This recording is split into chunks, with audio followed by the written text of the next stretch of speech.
Boa noite, pessoal. Primeira live do ano. Já vou fixar o tema para o pessoal que for entrando saber sobre o que a gente está falando. Primeira live do ano e uma live muito especial que eu estou fazendo aqui do meu consultório. Então, por isso que o cenário hoje está um pouquinho diferente, a luz, tudo um pouco diferente. Pode ser que o barulho também esteja um pouco diferente, mas vamos fazer o nosso melhor. Bem-vindo, José Paulo, bem-vinda, Sidônia, obrigada por estarem aqui. Então, hoje vamos falar o que é preciso para ter controle. E você, quando eu pensei nessa live, eu fiquei pensando em quantas vezes eu já ouvi essa pergunta. E eu queria saber se vocês também já ouviram essa pergunta ou se já se fizeram essa pergunta, né? O que eu faço para me controlar? O que eu faço para controlar as minhas emoções, os meus desejos, os meus pensamentos, os meus comportamentos, né? Existem várias coisas sobre as quais a gente gostaria de ter controle. E hoje a gente vai falar um pouquinho sobre o que é necessário para ter esse controle. Mas primeiro, eu sou Manuela Uber, sou psicóloga, trabalho atualmente focada no atendimento de crianças e na orientação de pais, porque acredito que isso é muito importante, né? É muito importante a gente crescer de maneira mais saudável, emocionalmente falando, e porque também eu percebo uma grande insegurança hoje em dia, né, nos pais, muitas dúvidas, né, desde a gestação até a fase adulta mesmo dos filhos, né. Eu atendo pais também de filhos adultos, né, que precisam de ajuda, que estão tendo dificuldades para lidar com seus filhos. Então, por isso que hoje eu trabalho mais voltada para atendimento infantil, porque é uma área muito rica, né? É um momento da nossa vida muito importante, e com orientação de pais. E por que no vídeo que eu chamei a atenção para a live, né, no vídeo de segunda, eu falei sobre funções executivas. O que é que funções executivas e controle têm a ver? As funções executivas são habilidades do nosso cérebro, né? São habilidades cognitivas que fazem com que nós tenhamos controle. Então, nós precisamos das funções cognitivas, das funções executivas, para conseguir o controle, para conseguir ter esse controle. Existem 9 tipos de funções executivas, mas tem 3 que são as principais e nós vamos estar falando mais sobre elas hoje, né? Quando a gente fala cognitivo, né, que na psicologia a gente fala muito cognitivo e às vezes acha que todo mundo entende, né? E cognitivo é uma questão de cérebro.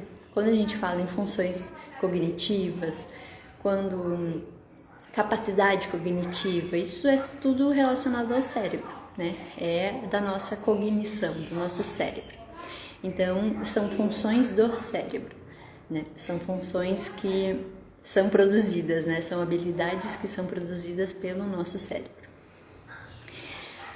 E por que eu vou falar dessas 3? Porque elas estão mais relacionadas a questões da infância, elas são muito desenvolvidas na infância, de uma maneira muito interessante, muito boa, né? Que eu vou estar falando hoje.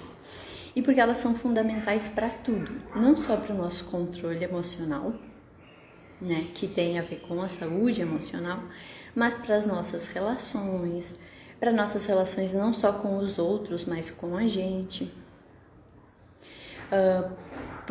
Relações como de trabalho, por exemplo, que hoje a gente vê que muitas pessoas estão com dificuldades no trabalho, tanto que o trabalho tem sido um local de adoecimento. Muitas vezes por conta dessa dificuldade de lidar com o chefe, de lidar com a equipe, né, com os colegas de trabalho. Então, todas essas funções executivas que eu vou falar hoje, elas estão muito ligadas a isso. A primeira, né, que não é muito por importância, né, é só para a gente pontuar. O controle inibitório é uma das funções executivas. E o que é? O controle inibitório é a capacidade da gente inibir os impulsos. É a capacidade que nós temos de não fazer tudo o que queremos. Que a gente percebe que as crianças não têm. E que a gente percebe também que muitos adultos não têm, né? Mas a criança não tem porque ela não desenvolveu. O cérebro dela ainda não desenvolveu, principalmente na primeira fase da infância, né? Até por volta dos 3 anos. Do 0 aos 3 anos é a primeira fase da infância, a primeira infância, né? E o controle inibitório é quando a criança quer algo, mas não pode ter, e daí ela acaba fazendo as birras que a gente fala, porque ela não consegue controlar esse não ter. Se ela quer, ela vai ter, né? E a gente tem que ensinar ela a não ter, a controlar. Quando ela quer um brinquedo do outro, ela não entende por que ela não pode ter, né? Porque eu quero, então por que eu não posso? O controle inibitório é esse entendimento, é essa capacidade que nós temos de entender que nem tudo que nós queremos, nós podemos. Né? E eu sei, né? Tem vários adultos que têm essa dificuldade, mas é uma capacidade importante e que a maioria das pessoas desenvolve ou deveriam ter desenvolvido na infância. E quando nós não desenvolvemos tão bem, nós apresentamos dificuldades. E não são incomuns, porque fica alguns resquícios desse eu quero, eu posso, né? Nós não simplesmente passamos de fase e aquela deixa de existir, né? Essa fase da primeira infância, elas se perpetuam muitas vezes na nossa vida. Então é difícil, por exemplo, para a maioria das mulheres, eu quero comer algo porque, né, eu tô me sentindo triste, ou porque eu tô feliz também, porque eu tô de TPM. E aí a gente não quer comer só um pedaço e se satisfaz, né? Quer comer o bolo inteiro, quer comer uma barra inteira. E o controle inibitório que nos inibe, né, de não comer, de não fazer, de controlar o desejo, controlar esse impulso. Mas os homens têm mais questões de impulso com relação à agressividade. Os meninos, né, têm mais agressividade. Então, eu estou bravo com alguém, eu não vou dar um soco na pessoa, né? Tem homens que têm dificuldade de lidar com isso. Mesmo que seja não dar o soco na pessoa, mas numa coisa, né? Daí acaba conseguindo desviar esse impulso, mas tem dificuldade para controlar o impulso. Então esse é o controle inibitório, que é uma das 3 funções executivas que a gente vai falar hoje. O segundo é a memória de trabalho. A memória de trabalho é uma capacidade que nós temos de guardar coisas por pouco tempo. Oi, Luísa, seja muito bem-vinda. A memória de trabalho é essa memória que ela serve só para pouco tempo mesmo, né? Por exemplo, eu vou no mercado e preciso comprar algo. Oi, Mara, seja muito bem-vinda. Eu vou ao mercado e preciso comprar algo. Eu uso a memória de trabalho para isso. Preciso comprar arroz. Depois que eu compro o arroz, a memória acaba. Eu não preciso mais guardar isso na minha cabeça. E eu percebo que muitas pessoas, né, eu atendo muitas pessoas que têm dificuldade com isso, né, e que acabam até achando que estão envelhecendo ou que estão ficando com algum problema de memória por conta de esquecer essas memórias de trabalho. Eu me levantei daqui para ir ali tomar água, mas no meio do caminho eu pensei em outra coisa, que era mais importante. E aí essa memória que eu tinha de ir lá tomar água, ela não é mais importante do que a outra. Então o nosso cérebro ele faz essa seleção natural do que é importante, do que é que eu realmente preciso. Porque eu costumo dizer que o cérebro ele tem uma capacidade, não pode guardar tudo. Imagina se nós fôssemos guardar tudo o que acontece, tudo. Porque o cérebro presta atenção em tudo. Enquanto eu estou aqui conversando com vocês, o meu cérebro está prestando atenção lá no barulho da rua, num pássaro, numa pessoa, em tudo. O nosso cérebro presta atenção em tudo. Se ele fosse guardar tudo isso, nós não teríamos capacidade cognitiva por muito tempo, né? Ele envelheceria muito mais rápido. Então, o nosso cérebro faz isso. A memória de trabalho é muito importante para o prolongamento da nossa memória. E não o contrário, como as pessoas acham, né? Que está perdendo a memória. É claro que é sempre bom procurar um profissional, porque se são muitas perdas de memória, daí a gente precisa, às vezes, cuidar, né? Olhar bem direitinho o que está acontecendo. Mas é muito importante não entrar em pânico, porque o estresse aumenta a perda de memória. Mas, voltando às funções executivas. A primeira que nós falamos foi o controle inibitório. A segunda, a memória de trabalho, que é essa memória curtinha para poucas coisas. Depois a gente vai falar delas mais na realidade da infância, né? E a flexibilidade cognitiva. A flexibilidade cognitiva é a capacidade da gente modificar a nossa ação conforme o ambiente. Então, eu quero fazer algo, mas não vai dar. Eu preciso mudar a minha ação, né? Eu preciso mudar de ideia e aí fazer diferente. Isso é flexibilidade cognitiva. É essa capacidade de, frente a uma dificuldade, um problema, ou mesmo só uma mudança de ideia, eu mudar o meu comportamento, a minha ação. E essa é uma das funções cognitivas que mais me preocupam hoje em dia, no atendimento de jovens adultos e de crianças, né? E adolescentes, claro. A flexibilidade cognitiva, ela está em todos os momentos da nossa vida, em todas as tomadas de decisão. Quando eu decido sair da onde eu estou sentada para ir conversar com meu colega, eu tomei uma decisão. Eu precisei levantar e ir até outra pessoa para conversar com ela. Eu tomei essa decisão, que eu ia conversar com ela. Quando eu decidi o que eu quero estudar, quando eu decidi que não quero estudar, tudo isso são tomadas de decisão. Por mais que a gente pense que está fazendo tudo no automático, o nosso cérebro está tomando decisões a todo momento. E muitas vezes precisa mudar. Eu levantei daqui porque eu queria conversar com aquele colega e ele levantou e saiu. Eu preciso decidir se eu vou continuar indo atrás dele, se eu vou conversar com outro colega. Isso daí é a flexibilidade cognitiva. É quando eu preciso modificar a minha ação conforme o ambiente. Ou, eu ia passar um Natal com a minha família, eu ia viajar para Gramado e, vivemos uma pandemia, apareceu uma pandemia. Eu preciso mudar esse plano e às vezes é um plano que já estava há meses, já estava guardando dinheiro, já estava pagando, já estava se organizando. Eu preciso agora mudar, ver o que eu vou fazer. Para isso é necessário a flexibilidade cognitiva. Ela é uma função muito importante. Dentro dessas três que eu estou falando hoje, a flexibilidade cognitiva é muito importante. Essa flexibilidade que nós temos frente à vida, a todas as situações da vida. Porque quando eu fico rígida,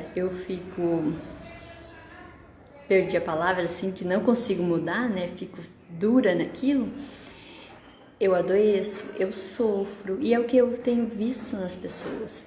E desde a infância, desde crianças, Quando aparece um problema, uma dificuldade, elas entram em pânico, sofrem muito. E o sofrimento emocional é algo muito, muito doído, E eu, por trabalhar com isso, me fico, sentindo, assim, com o sofrimento dos pacientes, do outro, E fico pensando, nossa, todo esse sofrimento poderia ser amenizado com algumas funções, que são essas, as funções executivas. Não quer dizer, nunca eu quero dizer aqui, que a pessoa não vai sentir. Uma pessoa, então, que desenvolveu bem essas funções não vai sentir isso? Não é isso. Ela vai sentir, mas ela não vai sofrer tanto. Ela não vai ficar enrijecida, naquele problema, sem saber o que fazer. Ela vai logo ter outras opções. ter outras possibilidades, vai conseguir mudar de ideia com mais facilidade do que uma pessoa que não desenvolveu essas funções. E como é que a gente desenvolve? Né? Talvez vocês estejam pensando, tem uma mãe aqui de criança, né? O que eu faço para ajudar o meu filho a desenvolver essas funções? Porque todo mundo quer, todos nós também queremos, né? Nós adultos também queremos desenvolver quando temos dificuldade, né? Na infância é brincando. Sim, é através da brincadeira. Só que a brincadeira é livre e com menos interferência possível de adultos. Nós adultos atrapalhamos muitas vezes. Porque quando a gente vê que a criança está passando por um problema, a gente quer resolver. E a gente quer resolver do nosso jeito. E aí a gente não dá a possibilidade que a criança aprenda o jeito dela de resolver. O jeito dela de mudar de ideia, né? Se deu um problema ali na brincadeira entre as crianças, e agora, o que a gente vai fazer? Tanto que muitas vezes eles já olham para o adulto, né? Se tem um adulto por perto, eles olham para o adulto, porque eles sabem. Adultos normalmente interferem. Adultos normalmente querem resolver o problema. Nós temos isso.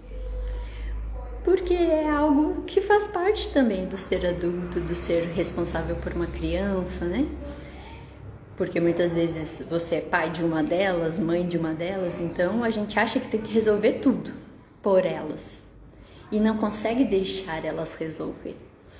E eu queria dar um exemplo, né? Talvez fique um pouco mais claro. Como que se desenvolve brincando essas três funções. Acho que a maioria aqui deve conhecer aquela brincadeira polícia e ladrão. Eu brincava muito quando criança, né? E essa brincadeira, ela parece uma brincadeira muito simples, né? E de fato é. Não são coisas difíceis que fazem a gente desenvolver essas funções. São coisas simples do dia a dia da criança. E como que cada uma dessas funções aparece na brincadeira? O controle inibitório. A gente está lá num grupo, normalmente são grupos maiores de criança, né? Hoje em dia a gente vê grupos menores, né? Oi Mari, seja muito bem-vinda. A gente vê lá a gente está lá no grupo de crianças, né? Eu era 12, 15 crianças que brincavam de polícia e ladrão, né? Aí se divide em dois grupos, uns são a polícia e outros são os ladrões, né? O controle inibitório aparece aí. Eu sou o ladrão ou eu sou a polícia, então eu tenho que ficar no papel. O controle inibitório é isso, é ficar no papel da brincadeira, né? No papel de polícia ou de ladrão. Depois aí os grupos se uniam, né? Os que eram polícia faziam alguns planos para pegar quem eram os ladrão faziam também para fugir, né? E aí você usa para isso a memória de trabalho, para lembrar do plano que a gente combinou, né? Porque senão eu vou estragar tudo se eu não me lembrar isso. É a memória de trabalho. Porque depois eu não preciso mais dessa memória. Quando a brincadeira acabar, a memória pode ser descartada. Essa é a memória de trabalho, a segunda função que a gente conversou.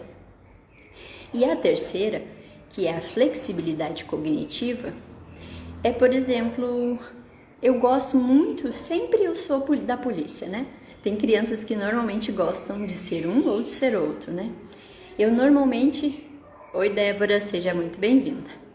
Eu normalmente sou polícia, mas o meu amigo, que é muito meu amigo, queria ser polícia. E aí ele me pede, hoje eu queria ser polícia, deixa eu ser polícia. Daí, eu gosto do meu amigo, né? E ele tá pedindo. E aí os outros também começam, né? Sim, tu é sempre isso, deixa. E aí eu preciso usar a minha flexibilidade cognitiva para abrir mão do que eu gostaria para deixar o outro. Eu preciso mudar de ideia, mudar a minha ação, o meu desejo, que era, eu gosto de ser polícia. Eu quero sempre ser a polícia, eu não gosto de ser ladrão. mas o meu amigo quer ser, então eu vou deixar por ele. Essa é a flexibilidade cognitiva. Vocês veem como de uma maneira bem simples, funções tão complexas aparecem na brincadeira. E isso é muito importante para o desenvolvimento da criança, para a vida dela, não só na infância, como do adulto. Uma criança que consegue desenvolver essas 3 habilidades, né, o controle inibitório, a memória de trabalho, a flexibilidade cognitiva, é uma criança que tem mais facilidade de lidar com as suas emoções ruins, com a frustração, com os nãos, né? É uma criança que ela consegue, quando ela ouve um não, tá bem, tudo bem, então eu quero outra coisa. Ou é uma criança que quando a gente oferece, né, muitas vezes, você não pode brincar disso, mas quem sabe brinca de outra coisa. Ela consegue facilmente passar de um desejo para o outro, porque ela tem flexibilidade cognitiva. E isso é muito importante, né? Uma criança que tem controle inibitório dificilmente vai ser uma criança com problemas, né? Ou um adulto com problemas. Um adulto com problemas de controle inibitório, por exemplo, pode ser um adulto agressivo, pode pegar coisas dos outros, né? Ser um ladrão. É uma pessoa que não consegue controlar o desejo de pegar algo que não é seu. Isso é muito importante, o controle inibitório é muito importante. Não só para a gente inibir desejos do dia a dia, né? Mas para inibir desejos mais sérios, como isso. Como não pegar algo que não é meu. Como não agredir alguém, mesmo estando com muita raiva da pessoa.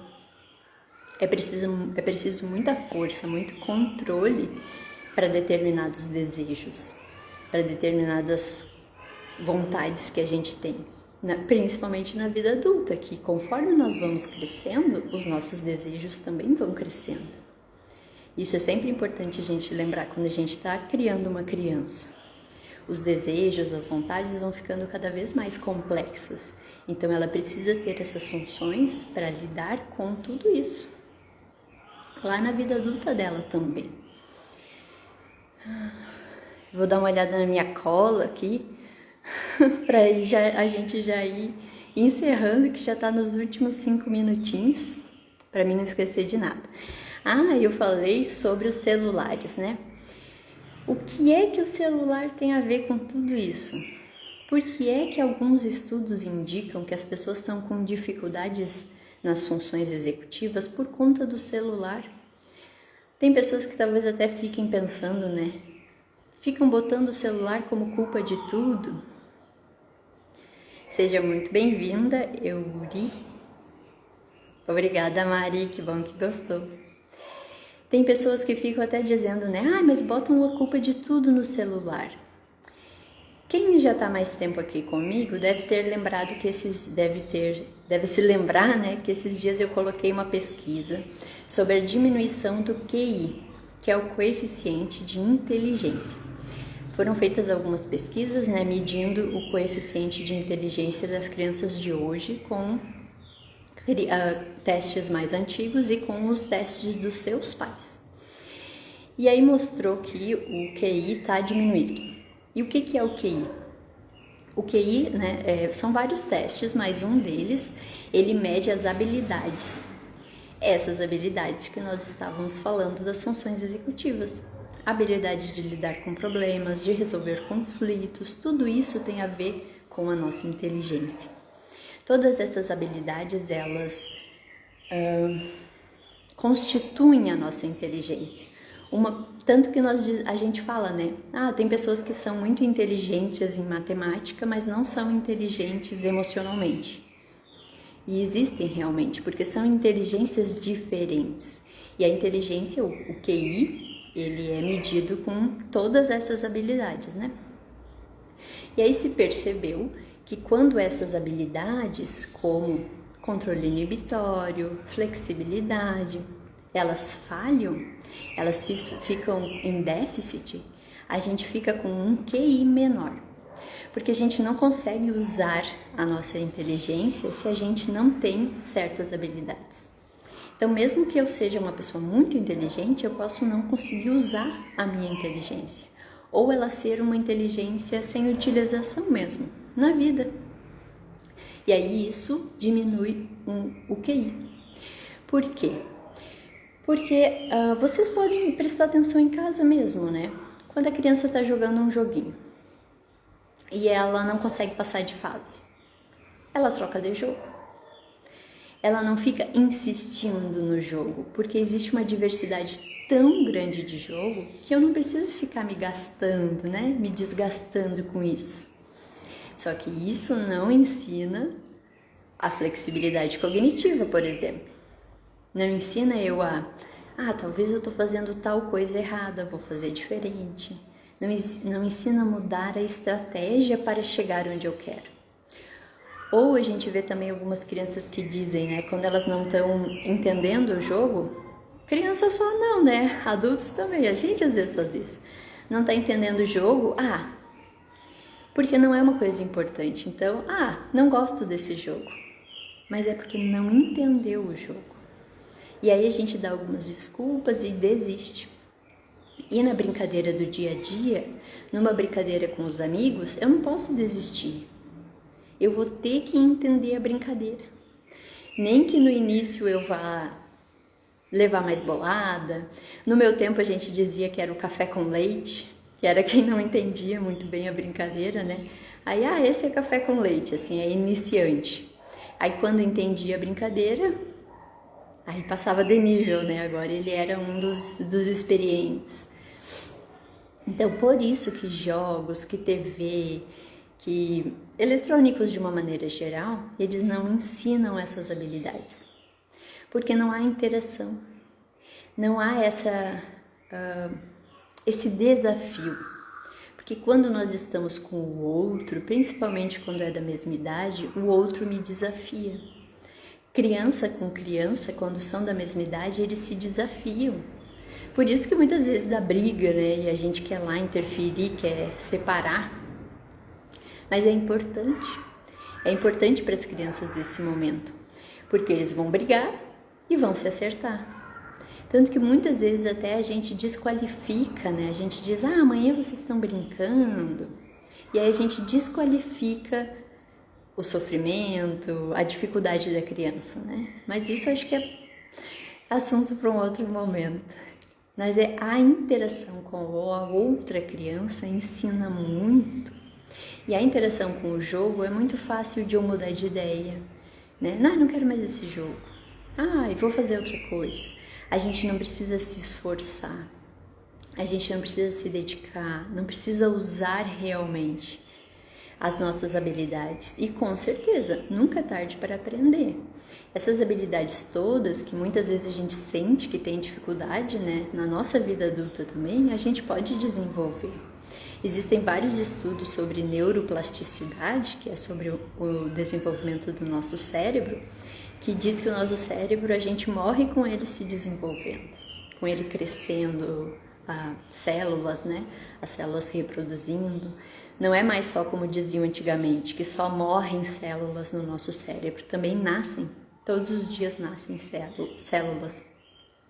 E a gente tem a capacidade até de usar as outras, né? Usar outras partes do nosso cérebro quando uma não está funcionando.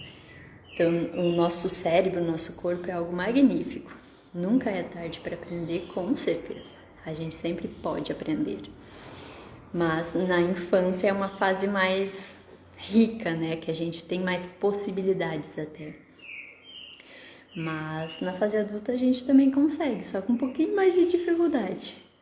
Mas eu acredito muito nisso, né? Que a gente precisa e a gente pode fazer as crianças, né, crescerem de uma maneira mais saudável. Muitas vezes a gente percebe, né, eu tenho dificuldade com isso, então eu posso ajudar o meu filho a não ter. Ou também ajudar ele, às vezes, a fazer o filho dele a não ter, né, quem já é vó aí, né, ou quem vai ser vó. Ajudar a filha, o filho, a ensinar para os filhos, para que eles não tenham essa dificuldade. Porque sim, a gente pode crescer de uma maneira mais saudável emocionalmente. E a gente deve, né? É tão bom, é tão ruim ter todas essas dificuldades, essas angústias, né? A cada dificuldade da vida, a gente se sentir ruim, se sentir sem opção, né? Porque a falta da flexibilidade cognitiva nos dá essa sensação de eu não tenho o que fazer, eu não sou capaz, eu não, né? É essa dificuldade de mudar de ideia, de mudar de comportamento, que dá aquela sensação de eu já tentei de tudo, não consigo. E não é bem assim. Então, eu espero que todos, como a Mari, tenham gostado. Acredito que eu consegui falar um pouco de tudo, né? Porque esse assunto, assim, para mim é bem importante, porque os índices de hiperatividade, de depressão infantil, de agressividade infantil, né, alguns transtornos estão surgindo muito, com uma prevalência muito grande. E quando a gente trabalha com a infância, a gente fica muito preocupada com isso, principalmente quando a gente sabe que pode ser diferente. Então, por isso que eu venho aqui falando sobre isso e vou continuar falando, né? Essa é a primeira live do ano. Vamos ter muitas outras. Agora nas segundas-feiras, às 6 horas. Espero que mais gente consiga ver. Agradeço muito a quem esteve aqui comigo. Eu adorei a presença de vocês e a interação. E espero vocês na próxima. Até mais, boa noite a todos.